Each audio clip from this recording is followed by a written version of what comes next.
Hi friend, I'm Olivia Smith. Thanks for visiting my YouTube channel, where I share the latest global news every day. You can also read more news on TimeGlitter.com. You can find all the links in the video description below. In case the link isn't working, simply copy and paste the link into your web browser, hit enter, and you're good to go. Now, let's jump into today's news. News headline: Wisconsin lawmakers adopt new legislative maps that could undo gerrymandering. Details news. Wisconsin lawmakers made an important decision on Tuesday. They voted to use new maps for elections. These maps were made by the state's governor, Tony Evers, who is a Democrat.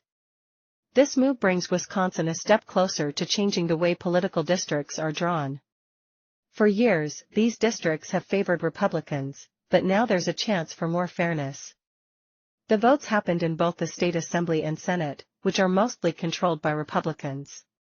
This suggests that the long fight over Wisconsin's political maps might be ending soon. If things continue this way, Democrats could have a better shot at winning seats in the state legislature. They haven't had this opportunity since 2012. This decision comes after the Wisconsin Supreme Court ruled in December that the current maps are unfair. They said new maps must be used for the next election in 2024, with a deadline in mid-March. Both Republicans and Democrats, along with various other groups, submitted their own maps for consideration.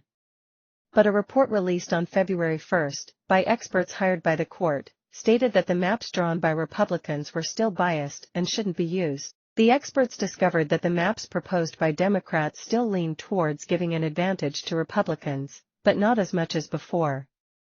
Democrats in both the Assembly and Senate voted against the bill by a large margin. They tried to send it back to the committee for further review, but failed. They argued that since the bill wouldn't take effect until the fall of 2024, it seemed designed to protect Republicans like Assembly Speaker Robin Vos, who is currently facing a recall attempt. Democratic Senator Mark Spritzer said, "We should let the Supreme Court continue to do its job to put in place a fair map in just a couple weeks. Before the maps can be used, they need to be signed by Governor Evers." Evers had indicated he would sign the legislation if it reached his desk. A researcher from Marquette University, John Johnson, found that Evers' map still slightly favored Republicans in keeping their legislative majorities, but not as much as the current maps do.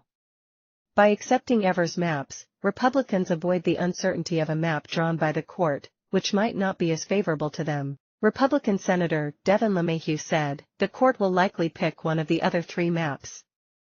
We're going to end this sham litigation and pass the governor's map." This whole situation started when Janet Protasiewicz, a judge with liberal views, won a state Supreme Court race in April 2023. This win gave liberals a majority on the court for the first time in over 10 years. During her campaign, Protasiewicz criticized the Republican-drawn maps, saying they were unfair. Republican lawmakers threatened to impeach her if she didn't step aside from the case. However, they later decided not to pursue impeachment after seeking advice from former Wisconsin Supreme Court justices who advised against it. The current maps for Wisconsin's legislative districts, made by Republicans, are some of the most unfair in the country. Even though statewide elections are often very close, Republicans have much bigger majorities in both the Assembly and Senate. These new maps will help to reduce that unfair advantage. Don't forget to hit the like button, drop a comment, share with others, and subscribe to the YouTube channel.